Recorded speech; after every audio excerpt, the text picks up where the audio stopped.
All right, I'm going to call the meeting to order. I can see that all commissioners are present.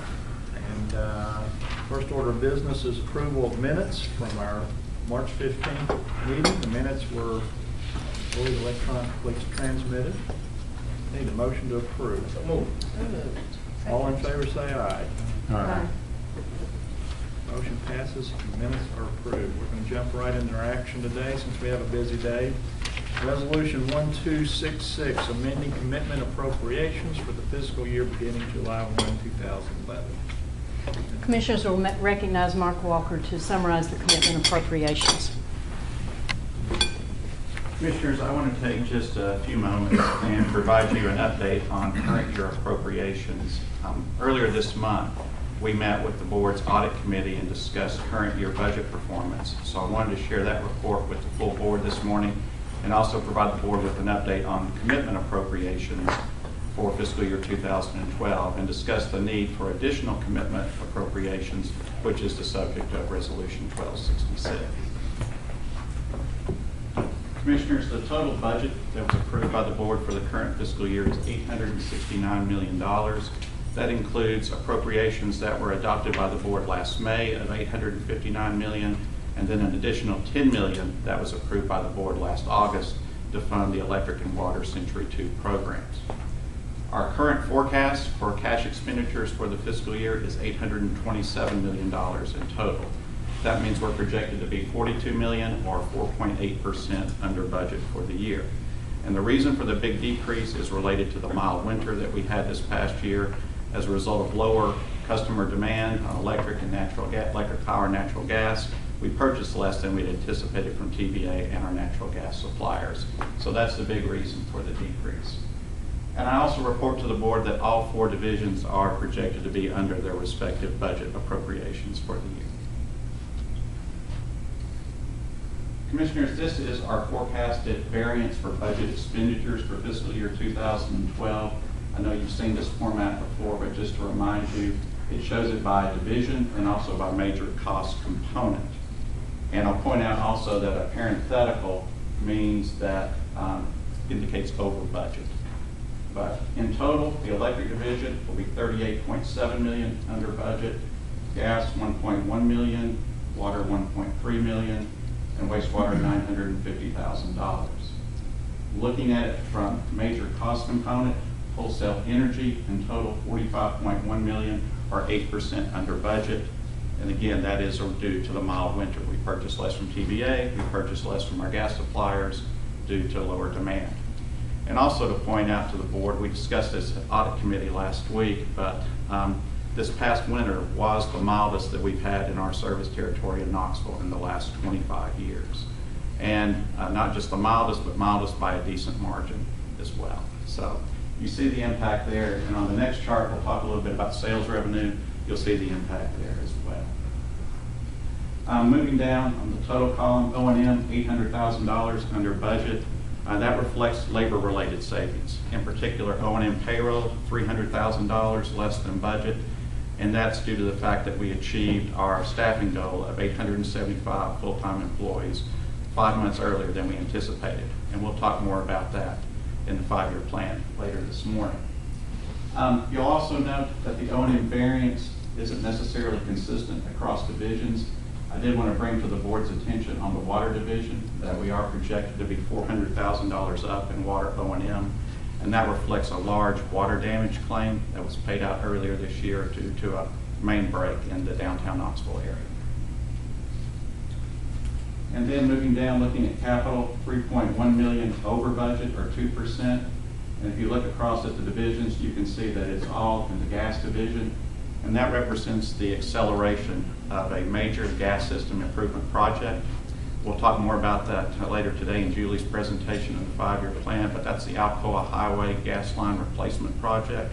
We're replacing approximately 7 miles of gas main down Alcoa Highway. Last year we had it in the gas capital plan to begin in FY13, but to meet the needs of the University of Tennessee, which is tied into that project, we moved it forward 1 fiscal year. So a part of it forward 1 fiscal year. That's the reason for that variance there. And that's, of course, just a timing issue.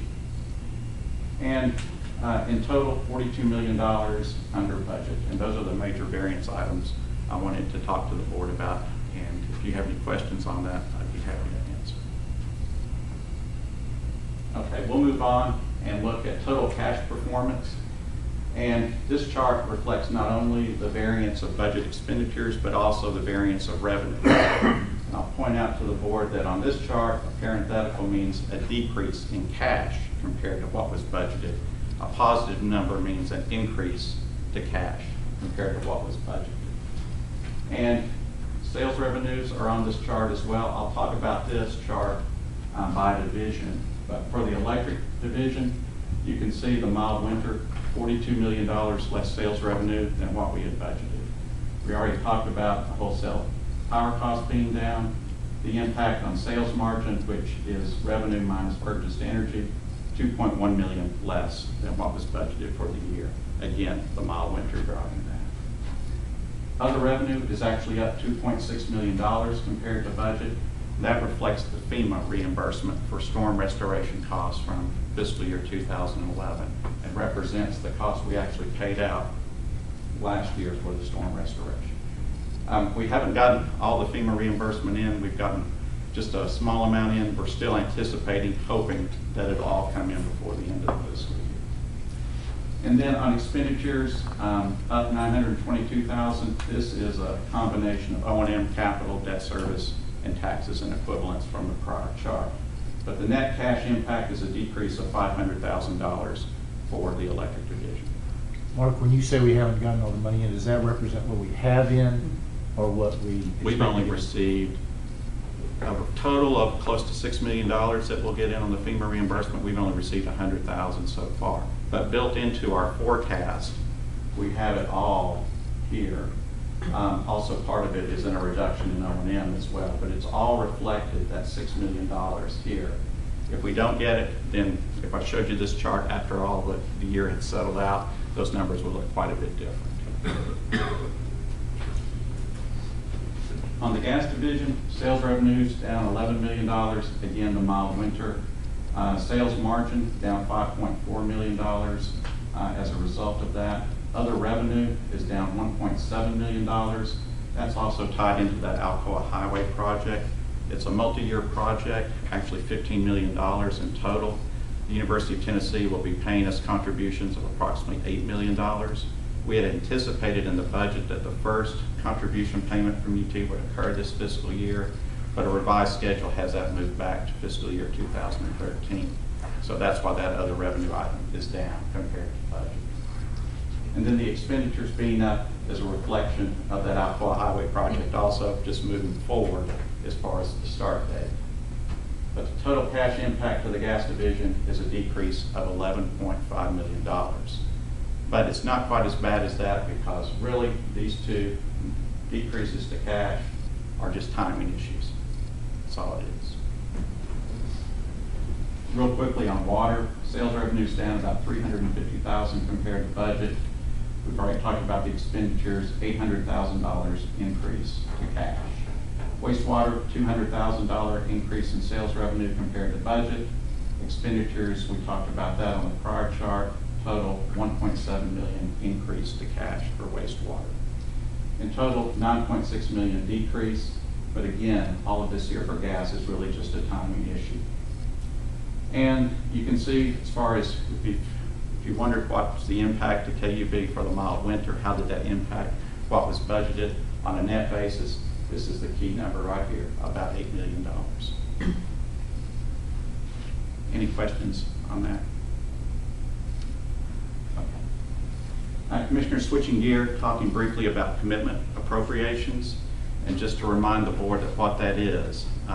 Commitment appropriations covers commitments, obligations we enter into during the current fiscal year that commit us to spend cash beyond the current fiscal year.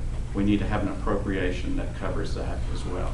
For example, if we had, say, a 2-year gas system project that was going to cost $6 million, we signed the contract this year, $3 million this year, $3 million next year. The budget appropriation covers the current year, but we need an appropriation to cover what our commitment for future years, and that's what this appropriation Last May, the board approved a total of $48.6 million in commitment appropriations for all 4 divisions combined. And over the course of the last several weeks, we've looked at contracts, we've looked at projects, contracts that still may need to be executed, and we've determined that we need an additional $20.8 million in commitment appropriations allocated among the water and wastewater divisions. And some of the key projects that are driving that increase for the water division, we're asking for $9.8 million additional commitment authority. The completion of the new low-service pump station at the Markey-Whitaker Water Treatment Plant is one of the primary projects driving the water need. We also have some galvanized main replacement projects as well. For wastewater, we're asking for $11 million. Treatment plant improvements at Kauai and Fourth Creek are one of the primary drivers. Also, you can see some various collection system projects, and then also the Newbert Springs pump station as well. And so through Resolution 1266, we're requesting the board adopt an additional $20.8 million in commitment appropriations. As you can see how it's allocated again by water and wastewater. And if adopted today, that would bring our total commitment authority for the year to $69.4 million. And I'd be happy to answer any questions. Mark, I have my annual question. In your example of the $3 million this year and $3 million next year, our budget that we're going to look at today and possibly approve next month, that $3 million for next year, is it in that budget? It would be. Yes, sir. Okay.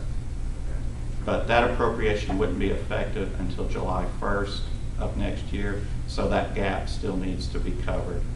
And it's more of a due diligence thing to say that there wasn't any holes in the appropriations process. But yes, sir. Appreciate you clarifying. I'll ask the same question probably next year. Any other questions for Mark? I move to approve, Mr. Chairman. Second. Approval and a second.